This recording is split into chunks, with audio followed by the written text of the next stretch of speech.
Hi everybody, this is Monica Maldonado, your Director of Technology, and I wanted to have a session on extensions, top extensions for education.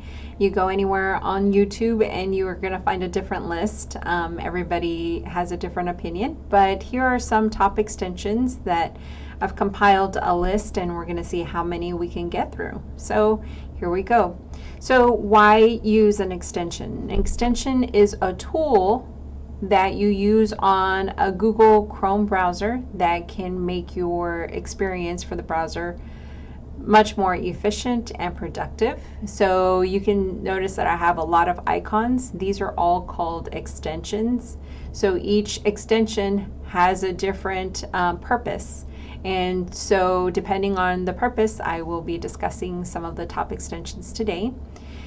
To manage your extensions, if you've never had an extension before, as we install them, and I'll show you where you're going to install them in just a minute, but to manage them, now on your Chrome browser, you should see a little puzzle piece at the top right, and it's nice to be able to know where you can go and manage. So right on your puzzle piece gives you just a quick snapshot view of your current extensions. You'll notice the name of it, then you'll notice a little thumbtack. So if you click on the thumbtack, for instance, now it's going to pin it on your right next to your Omnibox. But if you unpin it, it doesn't mean that it closes or removes your extension, it just means that it's not pinned. And then you have your hot dog right on the side of your extension. With your hot dog, you can see specifically quick little snapshot of what that extension can do, what are some options, any little specific settings, and you can also remove it from there. If you wanted to go a little bit further, you can click on Manage Extensions, and now you're going to see your whole view of that extension. So you have a couple of different ways to manage it. So remember, your puzzle piece will let you do quick manage, or you can click Manage Extensions and it gives you all of your extensions, including what kind of details, because there are some extensions that are not so good extensions. You don't want to download every one. You want to make sure to review them. You want to see how old it is. You want to see how many stars it has. And so we're going to go through those kind of tips right now.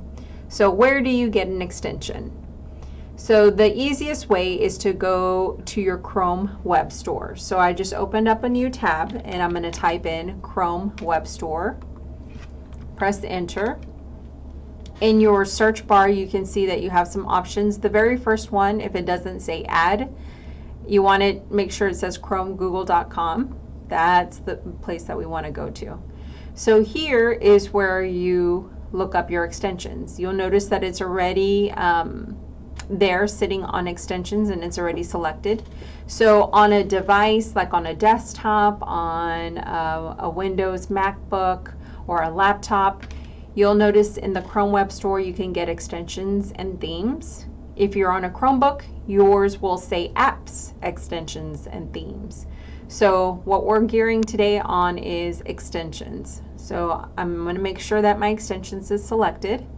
So we're going to go straight into it. So the very first extension that I want to tell you about is Quick Doc. So it's right here, Google Docs Quick Create. So let me show you what it does. So if I click on it, automatically I have a new document, spreadsheet, presentation, drawing, or form. Sometimes it's kind of hard to get to the drawing or the form, depending on how you go to it. But I know we have our waffle, right? I still love our waffle. But to be productive, sometimes you want to get to things faster.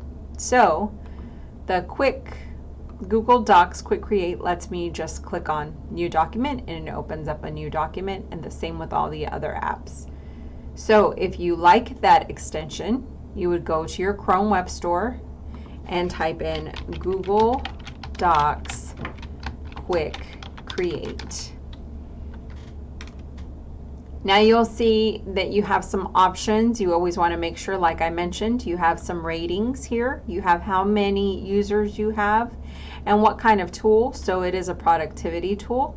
If you wanted to know more information, you could click on it And most of the time they give you either a little video or a snippet or even some pictures that you can see, but it tells and explains a little bit more about what it does. So if you're ready to add it to Chrome, you would click on your blue button that says add to Chrome. Right now you can see mine says remove because I've already added it. So that is Google Docs Quick Create, short and sweet. Let me move to my next one, which is Bitly. So if you've never used Bitly before, you can go to any site.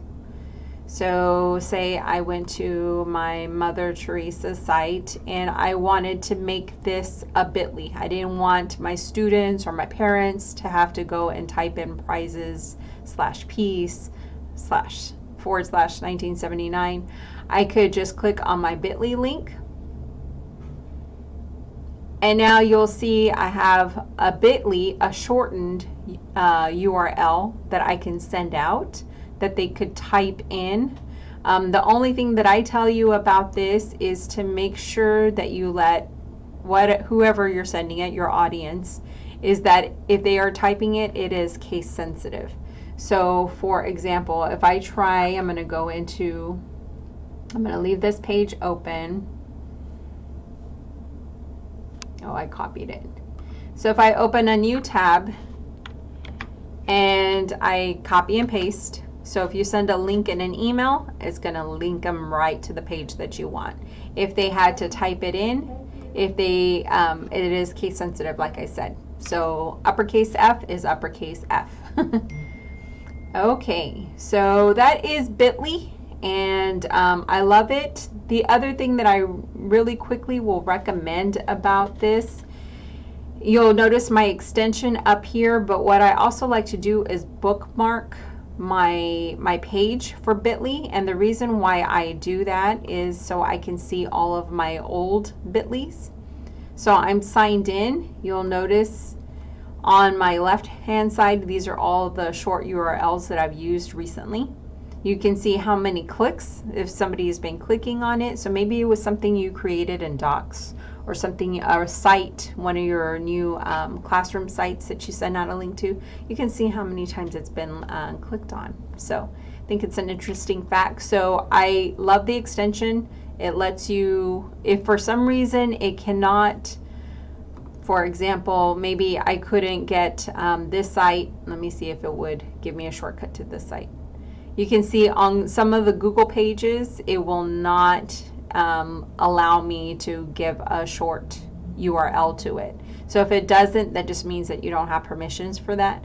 But all the other sites usually do. So remember, here's your extension, and you can go and bookmark your actual Bitly site to go manage them.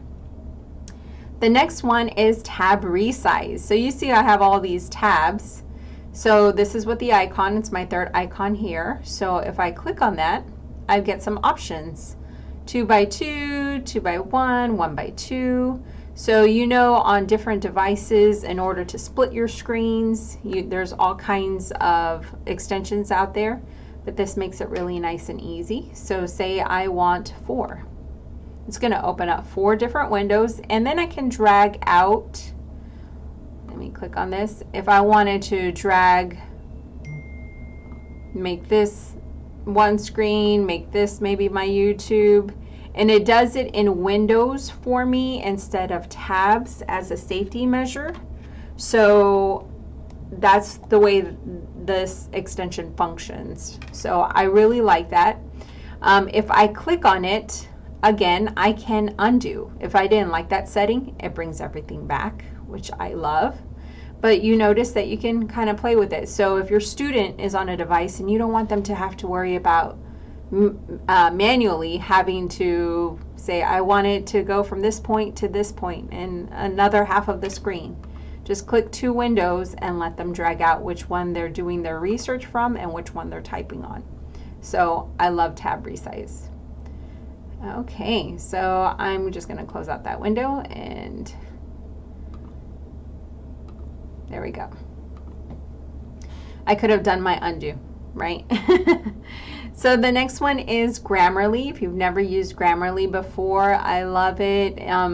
I use it mainly for emails, for punctuation, for grammar. I consider myself pretty smooth at writing emails, but sometimes we're trying to type too fast and we forget something. So if I'm in my email, as an example, this will also work on docs. It will work on anything that you're typing in, pretty much. So if I come in here and I start typing in an email, say I forgot the apostrophe, right?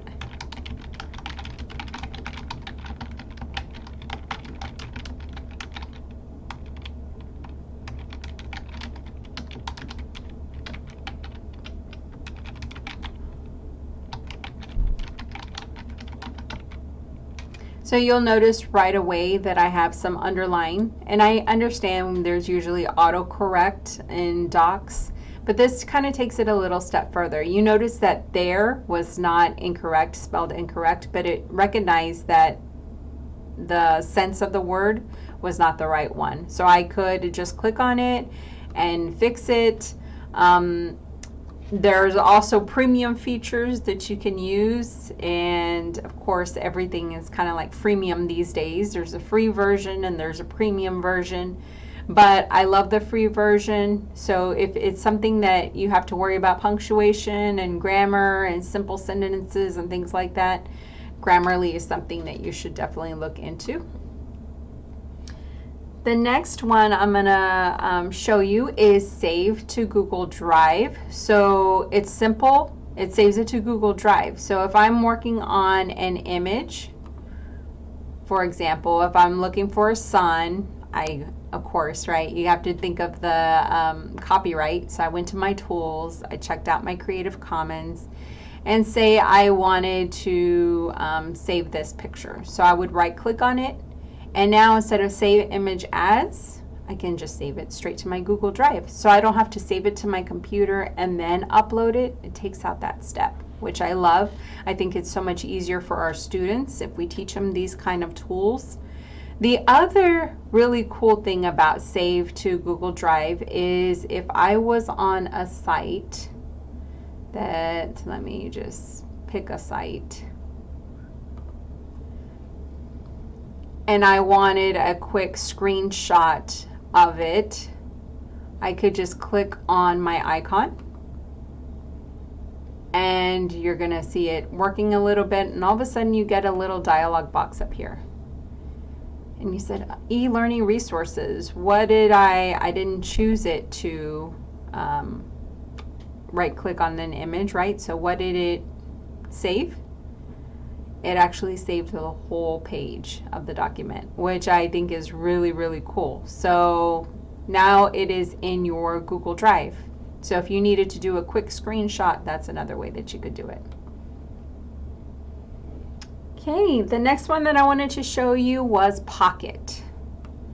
So if you haven't heard of Pocket before, it's one of the easiest, fastest ways to save articles or videos and more. So picture your students doing a research paper, right? So if I'm looking up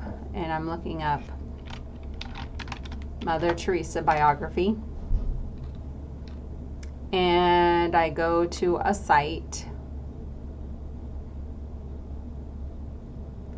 and I decide that this is a reputable site and I like it and I want to save it. So your students are here and they're trying to gather some online resources. Maybe they have to do it pretty quickly, or maybe they need to just make sure to save where they got the information because they need to cite it later. They can put it in their Pocket. So I click on my Pocket. Now I have page saved. It will automatically also give me some recommendations. If I liked this, it says maybe people also liked this article.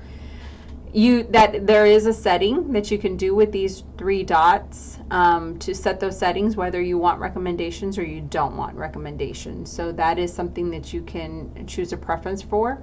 The other thing is, where does that information go? Where is it saved? So if you click on Open Pocket, it's going to open up your site for you. and this is where all your archives are gone. So if you have saved the site, you can see I've saved a couple of them. I've also saved another playlist. You'll notice that you have some favorites. You have videos here. This one was a video that I had saved on YouTube. So it will save that kind of information. So it's really nice. You need to grab that information. You need to hold it. What can you do with it? And save it in your pocket, right? So you'll also see here that you have some options once you're in your pocket. You could share it, you could delete it, you could favorite it, you could tag it. So if they're working on a specific project, they could put a tag on there that is working for their science or their stream project or math project, and they could have different things in their pocket for different subjects. So I love that one. It's great. The next one was a quick QR code generator. So if I wanted to get somebody just to a site really quickly, you know how we create QR codes for everything. Here's our quick QR code generator. So if I click on it, here it is. I already got my QR code. I've got my site for it. I could download it. I could right click and copy it and put it on an email. So it's just the simplest QR code generator. I love it. I download QR codes all the time for presentations and trainings and things like that. So this is the one that I've been using lately, and I'm going to continue using it. So I wanted to share that with you. OneTab. OneTab is one of my favorite ones recently. So OneTab, you'll notice how many tabs I have open right now. Sometimes we get inundated with all these tabs that we have open, leads us to different places, and maybe we want to save them. Maybe we're working on a project. We realize, okay, I've got my presentation, my class ready for the next class, but I know I need these 3 tabs to open all the time. Well, I love OneTab. So once you click on it, you're going to see what happens. All my tabs disappear, and now I have 14 tabs that were open. That's kind of crazy. So right away I can see that I have little X's beside them as I scroll. Well, I can see I have 2 emails open. I don't want 2 emails open, so let me delete one. And I can take out anything else that I didn't want. The other thing that I can do is I could restore them all. It's going to open them all back up for me. If I OneTab it again, they're all going to be back in the same place. I could share it if I wanted to share all these tabs with these are your lesson today, right? So I share it as a web page. I could do that in Classroom. And then there's some more. I could name this tab group. So maybe this was for Group A. Group A sites. And your students can do this as well. So I love it. Hope you find it super useful. And then you can keep it and save it, star this tab group, and keep on adding more OneTabs until your heart's content. So I'm going to restore all at this point. Okay, I'm going to move on to some grading and feedback ones. Talk and comment. Talk and comment was really nice because you can go on to any site. You'll see it that I have already active. So here's the icon on the site. If I can talk and comment on it, it will pop up. But the actual icon is up here at the top. So for instance, if I liked something on this digital corner, I can just click. Hi guys, so have y'all checked out the OCS Digital Corner? I love all the quick links. I was wondering where I could find the OCS Facebook and the OCS Twitter, so make sure to check out the quick links. When I'm done with it, all of a sudden I get a little URL that I can paste anywhere.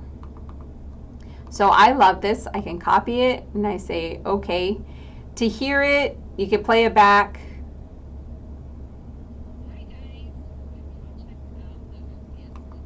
Not sure if you're able to hear that since this is a recording, but it does say exactly what I just mentioned.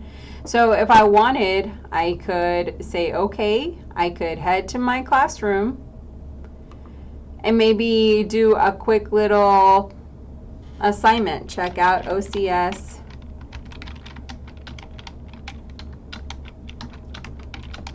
sorry, Digital Corner. And then I could add it in here. And I could also add in the URL for the corner if I wanted. Let's take them to the home.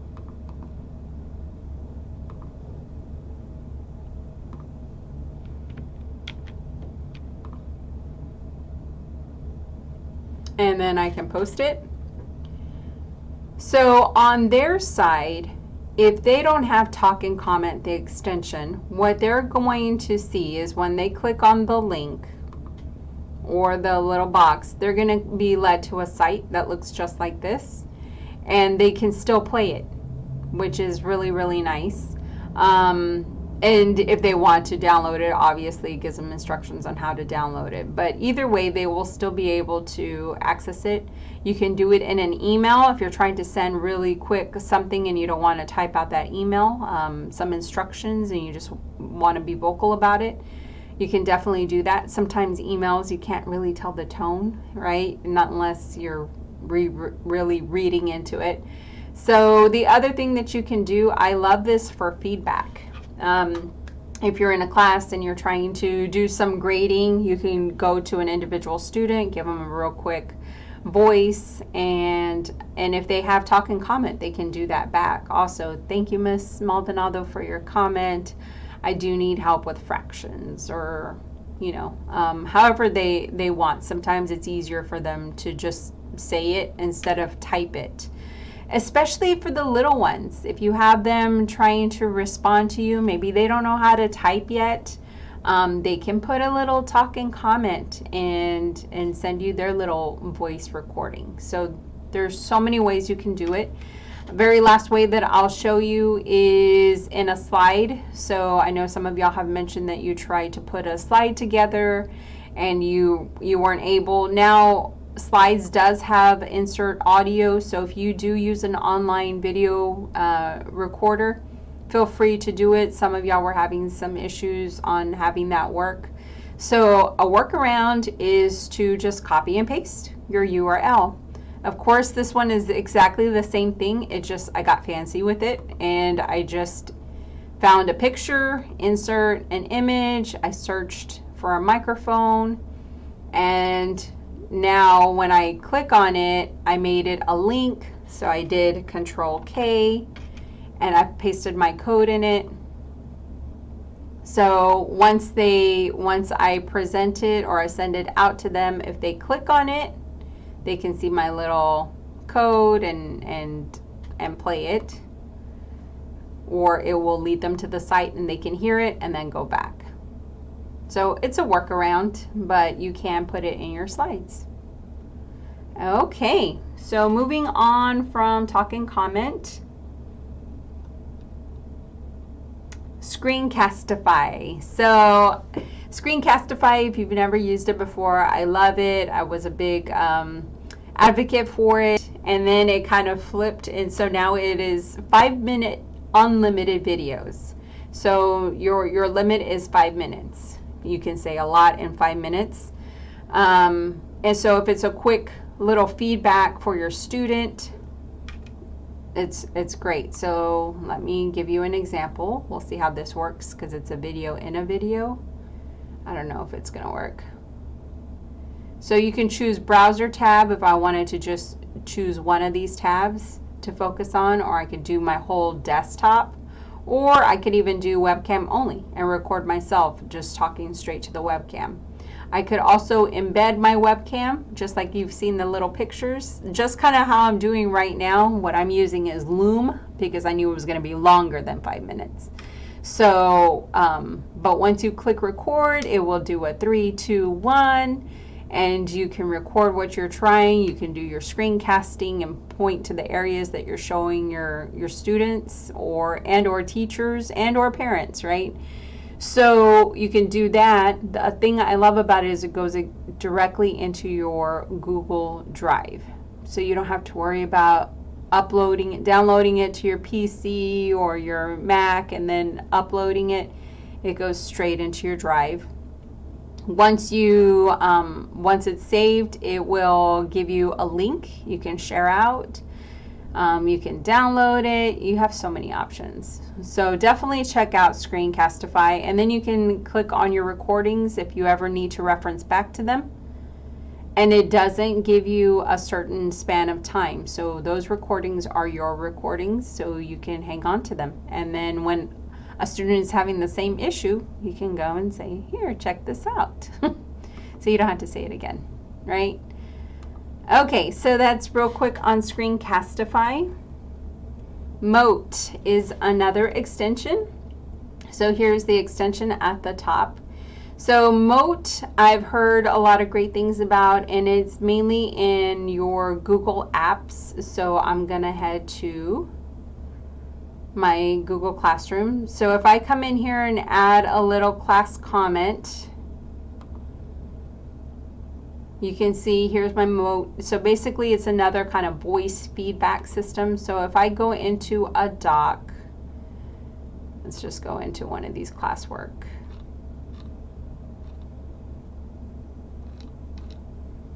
And let's pick one that was already done.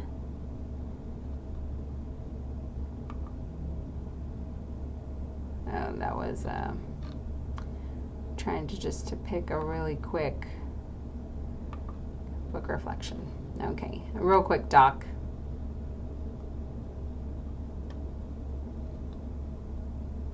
So if I wanted to come in here and it was like a specific student and I wanted to add in a comment, you'll notice my icon, welcome to Mote. Do I want to use my microphone? Yes, allow. Here are a few tips. Okay, so if I come in here and I click to record, hi Monica, I didn't see what was your least favorite part of the story. You forgot to answer that question. I look forward to hearing your feedback. I click done and it says click here to hear my Mote.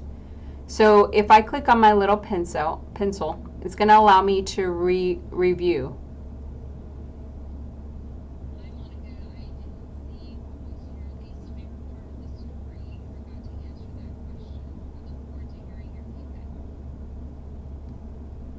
So if you have a translation part of it, you can do it obviously in different languages, but if you have a translation that was not what you intended, I'm going to keep it in English, then you could edit that translation and just type what you needed to type in here and then save it and comment.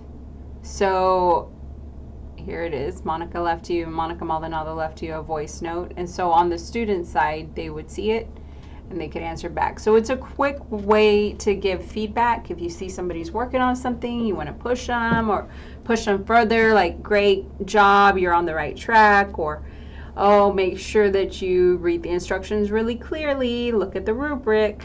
You can do all kinds of stuff like that, but without having to actually type a comment, you can go and put voice feedback. Okay, so we're going into some entertaining, some fun extensions. Bitmoji is one of my favorites. If you're not a Bitmoji fan, I do recommend them for students, to use with students, because they love to see any kind of personalization, and it just adds another little touch. So once you create your Bitmoji, all you have to do is sign in to your Bitmoji to tie it together, and you'll notice it gives you some popular ones that are going on right now, and then you can search by, you know, real quick highs or just, you know, sweet fun stuff, you know, smiling, you are essential. But the thing that I really love about the extension on your desktop versus your phone is that you can customize them. So if I say OCS rocks, you can tell that there wasn't one that said OCS. You can see that they're a mix of good and not so good ones, right? So I can pick the one that I like. I can right click on it. I can copy it. I can put it into a slide if I want. Let me see, did I do that? I don't know if I copied it real quick. You can see which one. So let's just say science. Copy it. Paste it. Here's my science, right? So you can paste them. I love to use them in emails. You can give feedback that way. It's just a nice personal way to just kind of add a little touch of, you know, even for parent communication. I think it's really nice. It shows creativity without having to do so much. Just copy and paste. That's Bitmoji. Emoji keyboard is this icon. So emoji keyboard, so you know emojis, you know that you use them in text, you know that you can use them anywhere. Well, a lot of people are using them in their classrooms now. So you'll notice a couple of emojis versus the ones that don't have emojis. I think it just adds color and it adds a little personality to it, but you can use it strategically. So if you're looking at, you know, materials, maybe all your materials have a certain emoji. You can put units together. I saw somebody do like a Romeo and Juliet section, and they had roses for all those assignments in that unit to kind of tie the unit together. So the way that you would do it, you click create. You could have an assignment. Say I was doing Romeo and Juliet, so I want my emoji. So I click on it. It shows me my most recent. I could come in here and do a quick search. So I'm going to search for a rose. So I don't have to go and spend all that time, right? And it was kind of a tragic story, but I don't like anything really tragic. So I copied it, and now you can see that it's copied in here. And so I didn't have to, I just clicked on it. So then I could put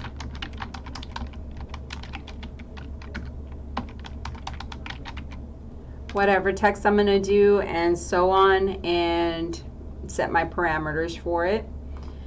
You can also do it in, I was reminded today by Miss Laquita that you can do it in your drive. So if you are, I want to go to my drive, and you like to just see color, you can come in here. You see that I did one in my 3D printing, so you can come in here in the same way and organize it by emoji, right? And however you would like, but it makes it really easy. I don't have to go out and search for it and bring it back. I just click on my extension and there it is. The other thing is you can switch like skin tone and things like that if you really want, but hope you like that. Real quick for our YouTube, if you take your kids to YouTube, even though you've edited the videos and you're like, oh, I just wanted to show them something really quick, I could do YouTube, but what happens with YouTube is you get